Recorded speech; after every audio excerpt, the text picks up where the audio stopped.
This paper is one of two, the third paper, that looked at the standard skin cancer model studied by scientists in the laboratory. It's done in mice.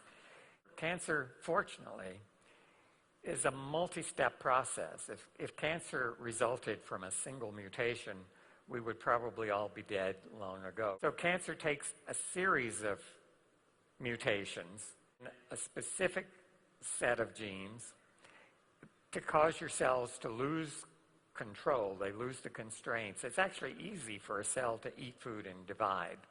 The hard part is for your body to keep your cells from doing that day in and day out. And that's a good thing, because if every cell in your body had unrestricted ability to divide and divide and divide, we would all fill this auditorium individually.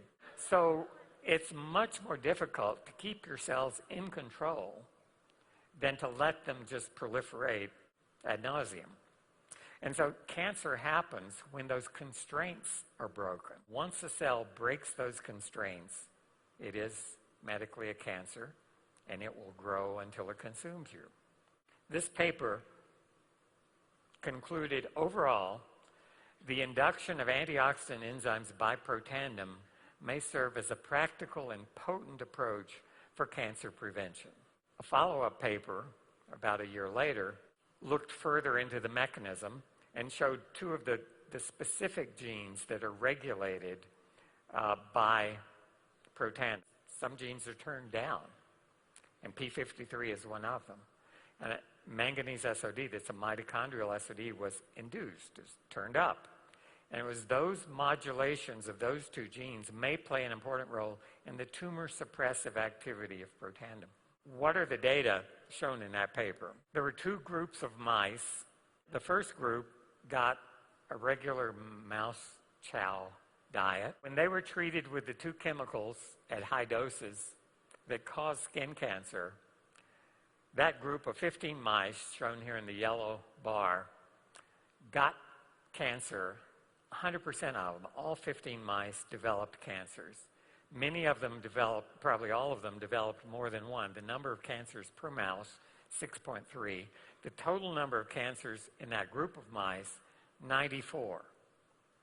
The second group of mice treated identically, except their mouse chow had Protandim added at a dose calculated to be equivalent to what most of you in this room are taking, 1 caplet a day for a human. 15 mice. This time, a third of them developed no tumors at all. And if you look at the total number of tumors in this group compared to the other, it's 57% lower, only 40 as opposed to 94. So the cancer incidence was reduced by 33%. The multiplicity, the number of individual cancers, reduced by 57%. This was a remarkable study described in these two papers. Paper number 6, published last year, Virginia Commonwealth University, a very complicated model. Protandim prevented fibrosis and capillary loss and preserved heart function, in this case, right ventricular function, right side of the heart. It prevented heart fibrosis. I told you Protandim turns down some genes and turns up others. There are genes that signal the fibrotic process, formation of scar tissue. And again, if you have a cut, it's important that you can heal that cut. But if your heart turns to scar tissue, you're in big, big trouble. The graph on the left shows the amount of fibrosis in the hearts of these animals. They were treated with, here, a chemical that caused pulmonary hypertension. Pulmonary hypertension puts a strain on the right side of the heart that pumps the blood to the lungs to get reoxygenated back to the heart, and the left side then pumps that reoxygenated blood to every part of your body. How do scientists measure fibrosis?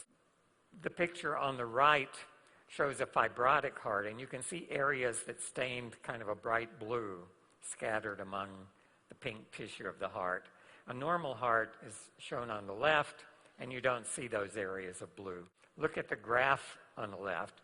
The control heart has very little fibrosis, that small blue bar. The hearts that had chemically induced pulmonary hypertension had about 4 times as much fibrosis, the red bar. Animals that were treated exactly the same way except with the addition of Protandim, and you can see the red bar was dramatically reduced, significantly reduced to the green bar. So fibrosis was prevented. We, in this case, measured a specific gene product. This is a protein that signals your body to create scar tissue. You can see in the control, the healthy animals, a very small bar. The ones with pulmonary hypertension, a lot of signal telling the cells to become fibrotic, to create scar tissue. And you can see it largely blocked in the animals that were treated with Protandim. Protandim prevented dilatation of the heart. What does that mean? That means enlarged heart. It's not good when your heart enlarges. You might think a big heart could pump more blood.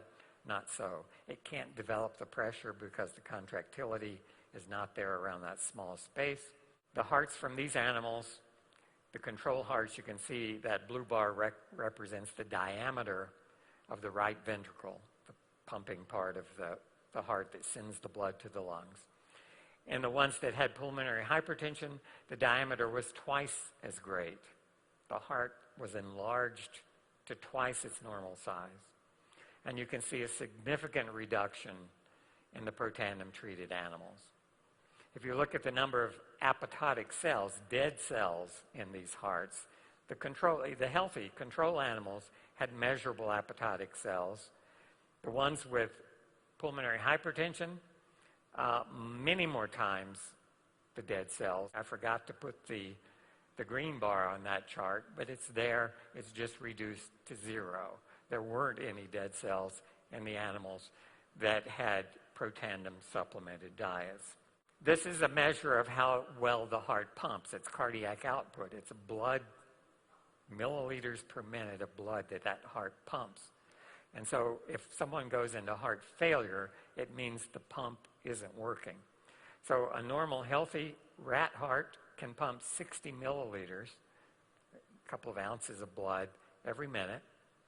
The ones with pulmonary hypertension, that was reduced by about 40%. And in the Protandim-treated animals, you can see it's restored almost to the normal pulmonary cardiac output.